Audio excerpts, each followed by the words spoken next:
கிட்டத்தட்ட ஒரு 60 வருடமாக அதுவும் மத்த நாடுகள்லாம் இட்டாலி வந்து கிட்டத்தட்ட ஒரு 4 லட்சம். இப்ப இந்தியா வந்து கிட்டத்தட்ட பத்தி பார்க்கணும்னா, ஆ இண்டிபெண்டன்ஸ்லேருந்து 2012 வரைக்கும் 19 ஆப்ஜெக்ட்ஸ் கொண்டு வந்திருக்காங்க பேக். ம், ம். 2012லேருந்து இன்னி வரைக்கும் 638 தாண்டிட்டோம். இன்னும் ஒரு 1800 அமெரிக்கால இருக்கு வரப்போறது.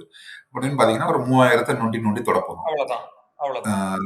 நேபாள் வந்து ஒரு 2000 கொண்டு வந்திருக்காங்க. கம்போடியா ஒரு 4000 கொண்டு வந்திருக்காங்க. இந்த சின்ன கண்ட்ரி சொல்றேன். பட் அதான். இட்டாலி வந்து கிட்டத்தட்ட ஒரு 4 லட்சம் கொண்டு வந்திருக்காங்க. இது வரைக்கும் அவங்க ஒண்ணுக்கு கூட அவங்க ஒரு பைசா கொடுத்தது கிடையாது. அவங்க எல்லாமே கேஸ். இது என்னோடது. You are the owner. You prove the your rightful owner. இல்லன்னா என்னோடது. அதுதான் அவங்களுக்கு. அதாவது பர்டன் ஆஃப் ப்ரூஃப் அப்படின்றத ஷிஃப்ட் பண்ணாங்க. ஏன்னா, அவங்க கிட்ட best of lawyers, best of forensic experts, best of um, truths. அவன் வந்து லீகலா கிரிமினல் கேஸ் போடுறான் கியூரேட்டரை விட. ம், கியூரேட்டரை தூக்கி உள்ள வைக்கிறான். அந்த அதாவது அமெரிக்கால இருக்க கியூரேட்டர் மேல கேஸ் போடுறான். நீ வந்து சரியான வேலை செய்யல.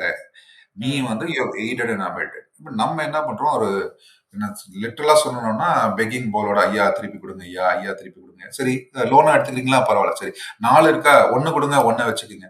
இதெல்லாம் என்ன விதத்துல நம்ம இத ஸ்டாப் பண்ணணும் அப்படின்றதுக்கான கேள்விகள் நெறைய எழுது. இது இன்னும் இந்த இந்த 3 கோயில்ல இருந்தே நெறைய பிரான்சஸ் திருப்பி வர வேண்டிய இருக்கிறதுனால இது வந்து ரொம்ப ரொம்ப இம்பார்ட்டன்ட்.